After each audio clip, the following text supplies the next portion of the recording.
안녕하세요. 역사 속 그날 그 이야기 속으로 들어가겠습니다.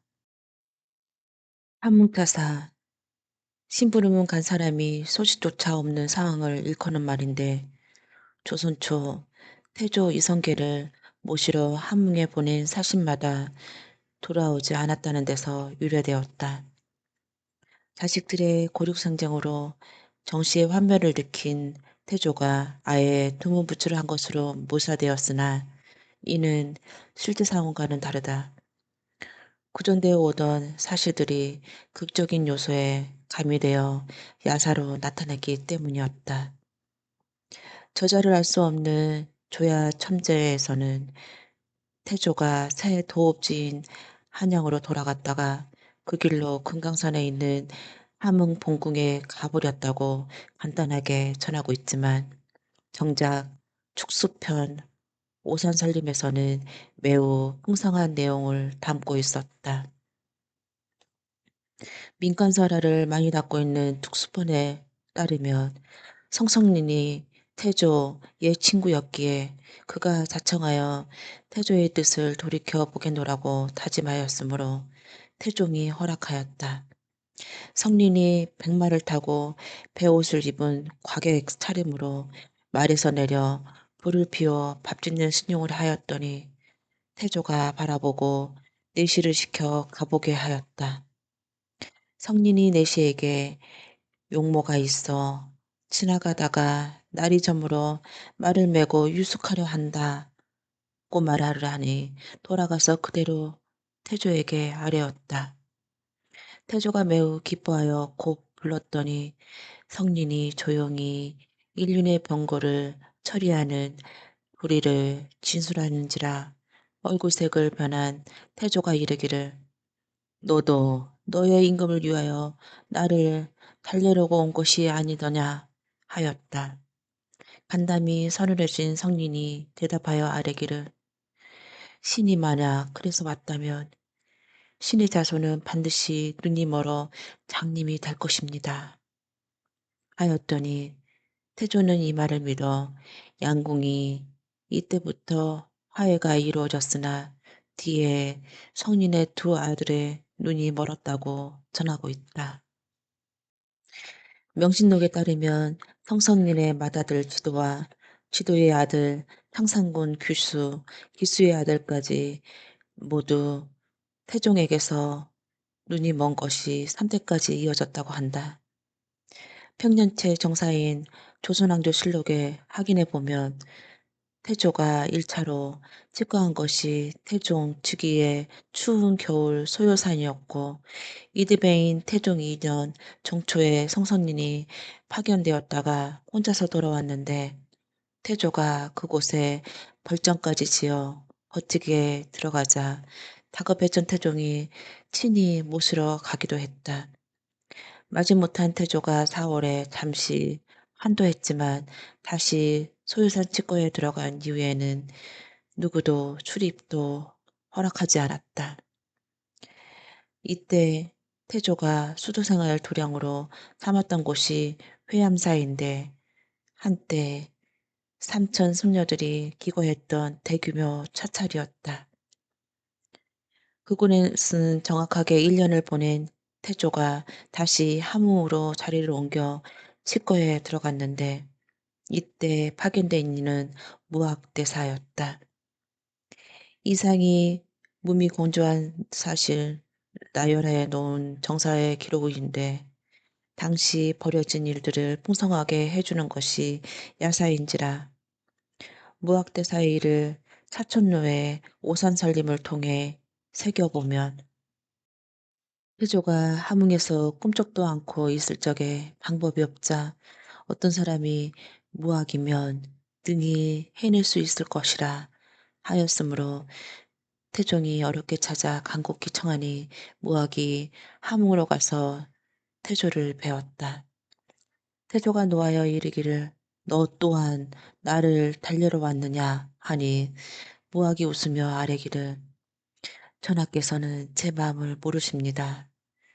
빈도가 전하와 더불어 서로 안 지가 수십 년인데 오늘 특별히 전하를 위로하기 위하여 왔을 뿐입니다. 하였다.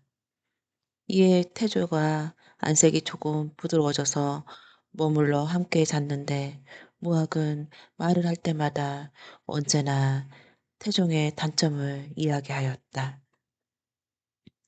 그리하여 수십 일이 지내니 태조가 굳게 믿었다. 하루는 밤중에 무학이 태조에게 아뢰기를 방언이 진실로 죄가 있으나 전하께서 사랑하는 아들을 이미 다 죽고 다만 이 사람이 남았을 뿐이니 만약 이 아들마저 끊어버리면 전하가 평생 애써 이룬 대업을 장차 누구에게 맡기려고 하십니까?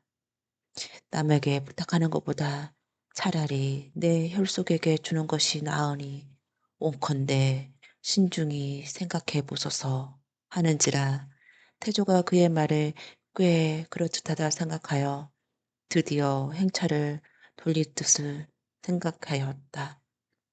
무학이 급히 돌아갈 것을 권하였으나 태조는 성 안으로 들어가기를 원하지 아니하고 처음에는 소요산에 이르러 두어 달 머물었다가 그 길로 풍양에 가서 궁을 지어 거처하였다고 하였다.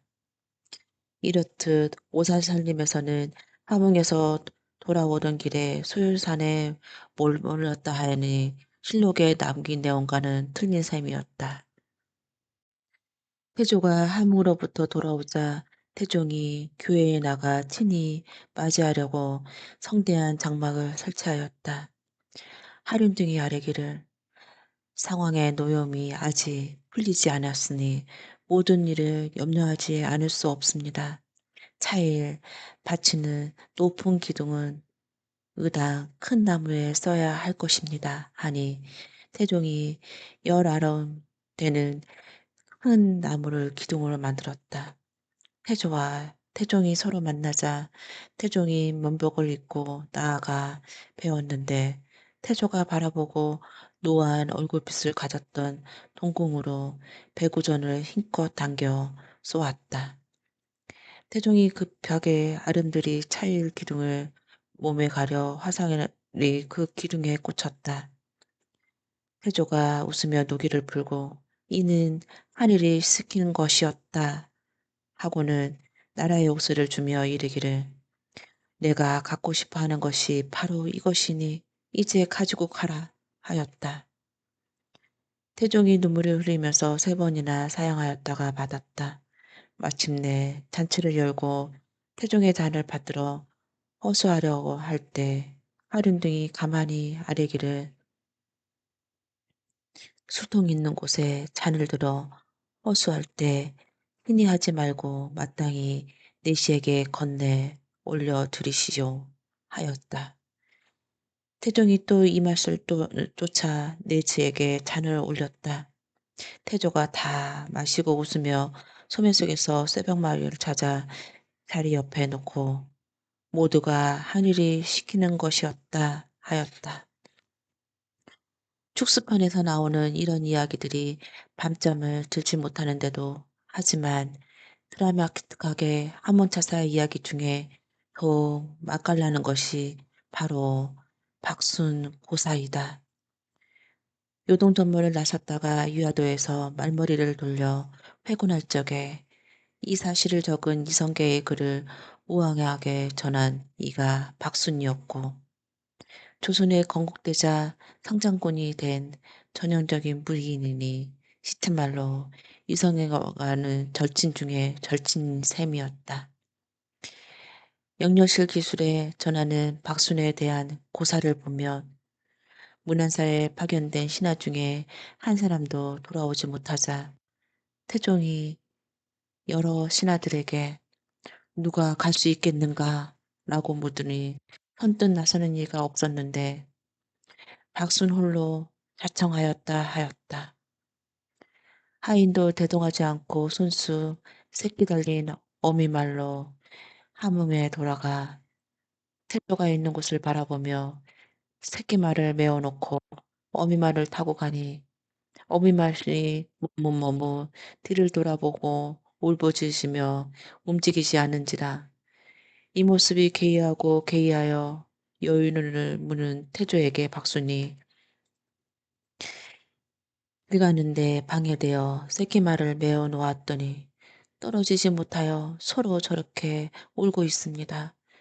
비록 미물질이라도 지친 청이 지긋한 모양입니다. 하고 아뢰어 풍자하고 비유하니 태조가 석연히 슬퍼하며 잠자에 있을 때 사귄 옛 친구에게 머물게 하고 내보내지 않았다. 하루는 더불어 장기를 줄 적에 마침 쥐가 새끼를 안고 지붕 모퉁이에 떨어져 죽을 지경이 이르어도 서로 떨어지지 않았다. 박순이 장기판을 제쳐놓고 엎드려 눈물을 흘리며 간절하게 아뢰니 태조가 마침내 한양으로 돌아갈 것을 허락하였다. 이 같은 박순의 고사를 놓고 실록과 태조에 보면 그의 죽음이나 처 임씨의 죽음 또한 함흥차사와의 관련성을 찾을 길이 없다. 병작 박순이 피살된 것은 이성계의 부하가 아니라 이성계의 보기를 도모한 조사의 반란군에 의해서였다. 상장군 박순이 함흥에 이르러 도순문사 박만과 죽은 수종들에게 조사위에 따르지 말라고 권유하다가 마침내 저쪽 군중에 피살되었다. 라고 기록되었기 때문이었다. 아울러 그의 처 임씨 또한 남편의 죽음을 듣고 스스로 목매 죽었다고 했지만 박순이 죽은 후 10년이 지난 세월까지도 태종은 임씨를 보살펴 곡식을 내려주었다 했으니 민가에 전파된 잘못된 이야기의 출발점은 아무 궁금하였다. 당시 태종에게 반감을 품은 안면부사 조사에 의해 난이 일어났고 안면은 함흥의 바로 옆에 있는 고을이었다. 아울러 신동항후 강씨의 일족이었던 조사가 난을 일으켜 시기가 태조의 함흥 주필 기간과 맞아떨어지고 있다. 이런 점들 때문에 박순의 고사가 생성되었을 거라 생각이 되었다.